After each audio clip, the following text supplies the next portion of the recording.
또하 여러분 안녕하세요, 또쌤입니다. 우리가 저번 시간에 삼국의 문화와 대외교류라는 파트를 끝으로 1단원이 끝났습니다. 처음에는 그냥 수업 준비 삼아 한번 찍어봤었던 강의가요, 벌써 1단원이 끝났다고 하니까 좀 마음이 새로운데요. 오늘은 2단원의 시작, 바로 고구려의 수당전쟁에 대해서 한번 배워볼까 합니다. 선생님이 어렸을 때까지만 하더라도요, 이 고구려의 수당전쟁을 어떻게 배웠냐면 민족의 방파제라고 가르쳐 주셨던 선생님이 계셨던 걸로 기억을 해요. 여러분 방파제 기억하시나요? 방파제? 방파제는요, 항구 안에 있는 배들을 보호하기 위해서 파도가 치는 것을 외부로부터 막아주는 시설물을 이제 방파제라고 합니다.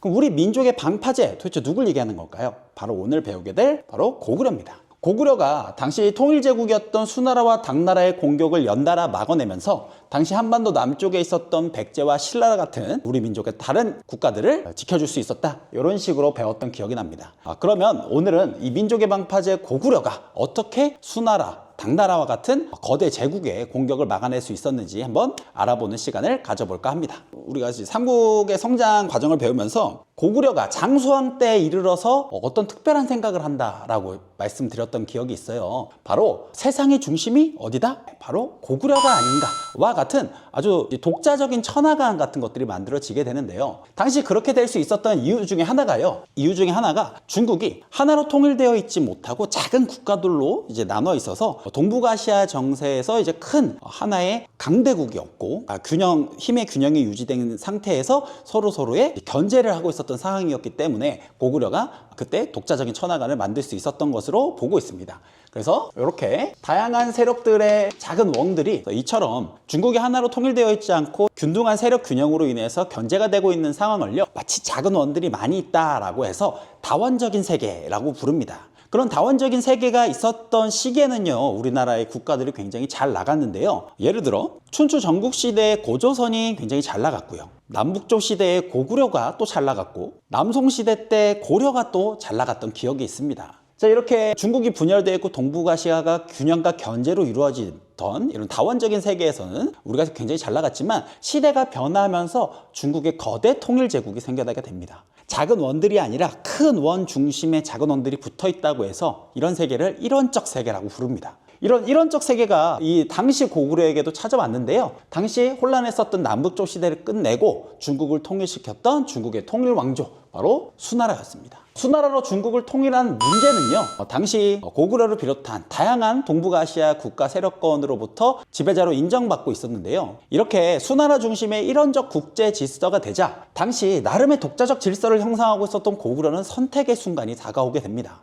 당시 백제 같은 경우에는 수나라와 고구려의 갈등을 지켜보고 있었고요, 신라 같은 경우에는 오히려 수나라에게 편지를 보내서 고구려를 공격해 주십사라고 부탁을 할 정도였습니다. 이런 상황 속에서 수나라가 계속 고구려에 대해서 복종하라는 요구사항을 보냄과 동시에 고구려의 당시 영향력 아래에 있었던 말괄과 거란 같은 친구들이 수나라와 같은 통일 제국이 생김으로써 고구려로부터 이탈하려고 하는 움직임이 보이게 됩니다. 이렇게 고구려 영향력에 있었던 말갈과 거란이 수나라로 이탈하려고 하는 조짐이 보이죠. 그래서 수나라 같은 경우에는 아직도 복종하지 않고 있는 고구려를 향해서 굉장히 협박성 짙은 말들을 쏟아냈고요. 당시 고구려는 더 이상 이 위기 상황을 기다리지 못하고 먼저 수나라의 공격을 사전에 방비하고, 그리고 말괄과 거란이 수나라로 이탈하는 것을 막고자 먼저 선제적으로 수나라를 공격하는 상황이 벌어집니다. 선제 공격을 한 것이죠. 이건 마치요, 학급에 이 힘을 자랑하려고 하는 한 친구가 이 친구 저 친구에게 막 빵 사와 하다가 그 친구한테 갑자기 모든 아이들이 보는 데서 눈탱이를 팍 하고 맞는 것과 같은 상황이었던 것입니다. 이 수 문제는요, 빠르게 이 수나라가 건재한다는 사실을 주변 국가들에게 보여줄 필요가 있었고요, 이 수나라가 선제 공격을 당하자 주변 국가들에게 고구려를 정벌하는 모습을 아마도 보여줘야 됐었을 거고요, 고구려도 이탈하려고 하는 말갈과 거란에게 수나라에 대응하는 모습을 보여주면서 이탈을 방지하려고 했던 것 같습니다. 수 문제는요, 이 사건 이후 빠르게 군대를 모아서 30만 명에 이르는 대병력으로 고구려를 공격하게 됩니다. 하지만 이 공격은요, 고구려의 영역을 들어가기도 채 전에 여러 가지 홍수와 폭풍과 같은 자연재해를 만나면서 실제로 공격도 번변하게 하지 못하고 실패로 끝나게 됩니다.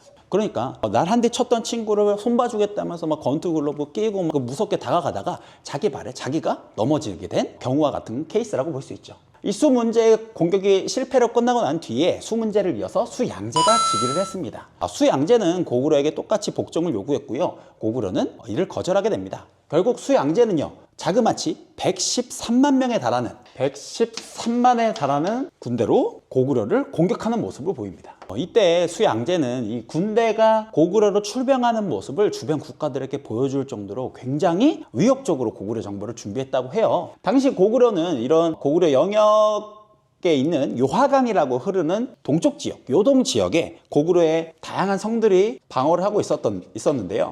그때 수양제의 전투병력 113만, 여기다가 여러 가지 보급부대 이런 걸 다 합치면 한 200에서 300만 정도 될 것 같아요. 이런 대병력이 고구려를 향해서 침략했던 것이죠. 자, 그런데 문제가 생겼습니다.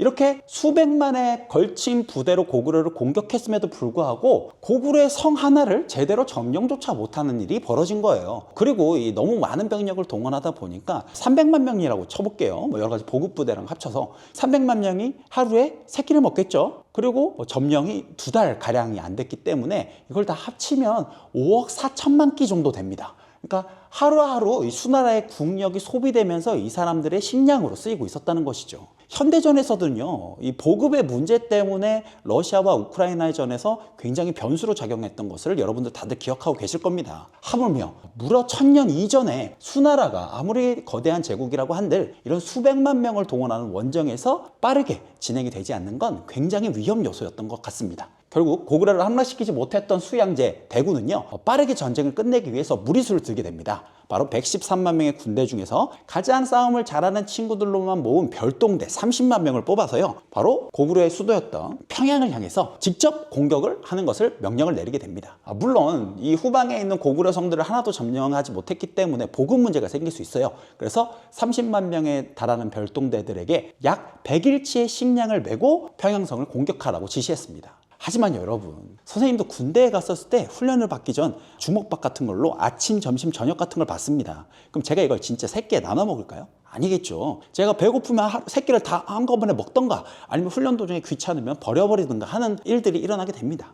하물며 30만 명의 별동대가 100일치의 식량을 메고 평양까지, 그것도 보급을 받지 않고 간다? 굉장히 위험한 작전이라고 할 수 있겠습니다. 어찌됐든 이 별동대가 우리나라의 압록강 인근을 지날 때 갑자기 고구려의 장군 하나가 항복하겠다면서 수나라군을 찾아가게 됩니다. 이 장군의 이름은 을지문덕 장군이었는데요. 장군이 홀로 수나라 진영 안으로 들어오자 당시 수나라 장군이었던 우중무는 굉장히 고민하기 시작합니다. 왜냐하면 이전에 수나라 양제가 을지문덕 장군이나 고구려의 왕이 만약 항복하거나 오게 된다면 꼭 사로잡이거나 죽이거라 라고 말을 했었거든요. 그래서 우중문이 고민하던 찰나 옆에 있었던 유사령이라고 하는 사람이 항복을 하러 온 장군을 위협하거나 잡아두는 것은 예의에 어긋난다라는 의견을 내게 됩니다. 결국 우중무는 을지문덕 장군을 풀어줬고요. 을지문덕 장군은 항복한다는 면목하에 수나라 진영에 들어와 당시 부족한 보급 상황을 완벽하게 확인하고 돌아가게 됩니다. 우중문이 을지문덕 장군을 보내고 난 뒤에 자신의 실수를 깨닫고 다시 한번 을지문덕 장군을 불렀다고 해요. 하지만 을지문덕 장군은 돌아오지 않았고요. 압록강 인근을 건널 무렵부터 을지문덕 장군의 고구려군이 지속적으로 수나라 별동대를 기습 공격하기 시작합니다. 평양에 도착할 때까지 총 7차례에 걸쳐서 진행했다고 하는데 맨날 이제 습격을 당하는 수나라 병사들 입장에서는 보급이 되지 않는 상황에서 굉장히 고된 행군이었을 것으로 추정이 됩니다. 하지만 수나라 별동대도 믿는 구석이 있었는데요. 바로 이 수나라 별동대가 평양에 도착함과 동시에 중국에서 파견된 수나라 해군이요, 평양 인근에 식량을 쌓고 대기하고 있다가 별동대가 도착하면 보급 후 같이 평양을 공격하기로 했어요. 자, 그리고 나서 엄청 열심히 평양으로 진군하고 있었습니다. 자, 그럼 수나라 해군은 어떻게 하고 있었을까요? 수나라 해군은 별동대가 도착하기 전 평양 인근에 이미 도착을 해 있는 상황이었습니다. 당시 평양을 방어하고 있었던 사람은 평양을 지키던 고구려 왕의 친동생이었던 고건무라고 하는 사람이었는데요. 이 고건무는 수나라 해군이 도착하자 일부러 기습 공격을 하고 또 전투에서 진척하면서 후퇴하는 작전을 몇 차례 세우게 됩니다. 당시 수나라 해군을 이끌던 내호안은요, 이 고건무를 비롯한 고구려군들 몇 차례 승리하자 이들이 별로 약하구나 라고 생각을 했고, 또 평양을 지키는 병사 수가 많지 않다라고 착각을 하게 됩니다. 그래서 진영을 제대로 갖추지 않고 별동대를 기다리지 않은 상황에서 독자적으로 평양성 공략을 하기로 마음을 먹습니다. 그래서 이들이 제대로 군대를 갖추지도 않고 고건무의 고구려 군대를 막 쫓아가다가 숨겨져 있던 고건무의 부대가 기습 공격을 하게 되면서 수나라 해군은 여기서 패퇴하게 됩니다. 자, 그리고 시간이 흘러 별동대는 드디어 평양 인근까지 도착을 했고요. 같이 공격을 하고 보급을 해주기로 한 수나라 해군이 패퇴했다는 소식을 듣게 됩니다. 이때 평양 앞에 도착했지만 식량은 다 떨어진 상황이었고 계속되는 기습 공격에 지쳐 있었던 수나라 군대는요, 어떻게 해야 될지 고민하고 있었어요. 이때 을지문덕 장군이 당시 수나라 별동대 장군이었던 우중문에게 시 한 편을 지어서 보냅니다. 당시 시의 내용이 여기 사진으로 나오고 있을 텐데요. 이 시의 내용은 지금까지 우중문이 평양까지 오면서 수차례에 걸친 전투에서 승리했으니 그 공이 이미 높다. 그러니까 만족하고 괜히 평양성 공격하다가 목숨을 잃지 말고 돌아가거라 라는 식의, 겉으로는 상대방을 칭찬하지만 사실은 수나라 군대를 굉장히 조롱하는 글의 시를 보내게 됩니다. 결국 이 시를 받아든 우중문은요, 평양 공격이 실패로 끝나게 됐음을 인식하고요, 빠르게 뒤돌아서 후퇴하기 시작하는데요. 당시 평양에서 돌아가던 이 수나라 군대는 당시 살수, 지금으로 말하면 청천강 일대에서 을지문덕 장군의 부대의 총 공격을 받고 패퇴하게 됩니다.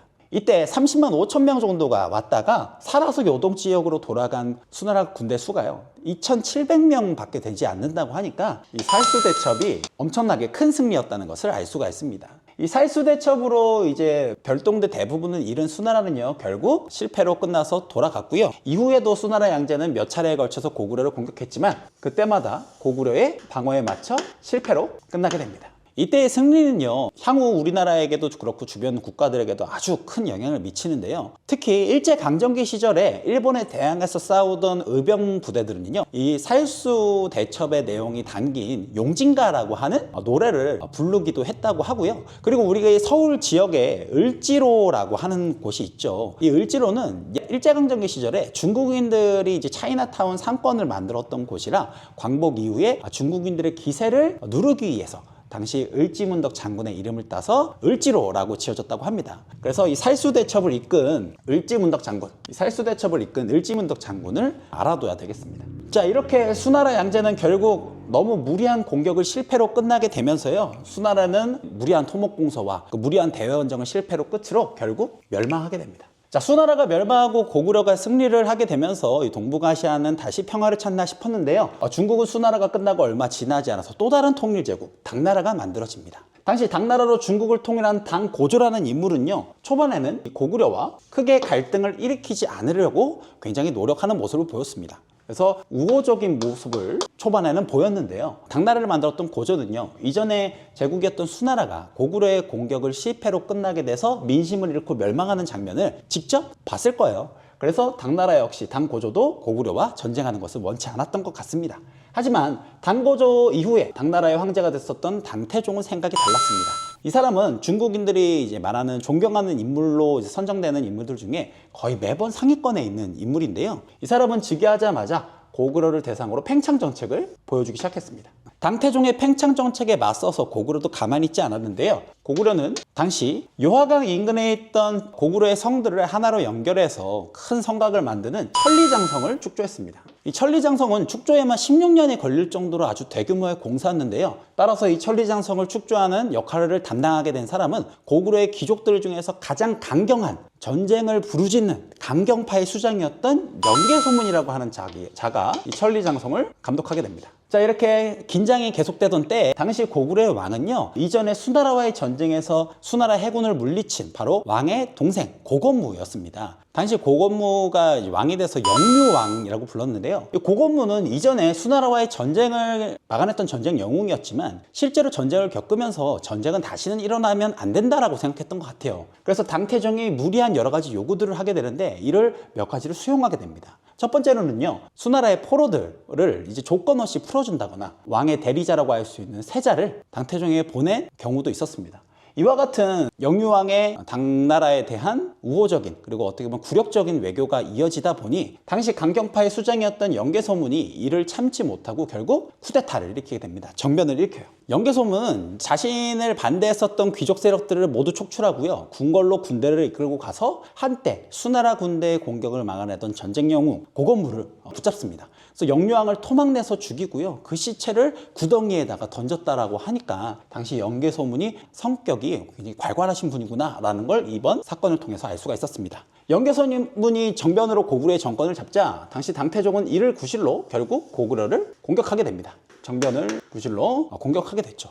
근데 확실히 당태종이요, 중국인들이 존경하는 인물이어서 그런지 몰라도 수나라의 100만 대군이 와서 하나도 점령 못했던 수나라와 달리 공격을 시작함과 동시에 여러 곳에서 고구려의 성들을 함락시키게 됩니다. 고구려의 요동성, 비사성, 계모성과 같은 중요한 성들을 함락시켰는데요. 이렇게 되니까 당시 연개선문은 고구려 15만 명의 부대를 동원해서 당시 요동성 인근에 있었던 주필산이라는 곳에서 당나라군과 일대 전투를 벌입니다. 하지만 이 전투에서도 결국 고구려군이 패배하게 되면서요, 고구려의 위기는 점점 더 심해지게 되는데요. 이때 당나라군이 이제 평양으로 들어가기 전에 남아있었던 아주 작은 성, 토성이 하나 있었어요. 그 성 이름이 뭐였냐? 바로 안시성이었습니다. 이 안시성을 이제 몇 번 공격을 해봤는데 점령이 되지 않자 당나라 장군들이 이 성을 무시하고 그냥 바로 고구려의 수도였던 평양을 직공하자라는 의견이 있었지만, 당태종은 이전에 수나라의 전쟁 패배 원인이 보급 문제였던 것을 정확하게 집어내고 안시성을 점령하고 이어서 공격하는 것으로 결정을 내리게 됩니다.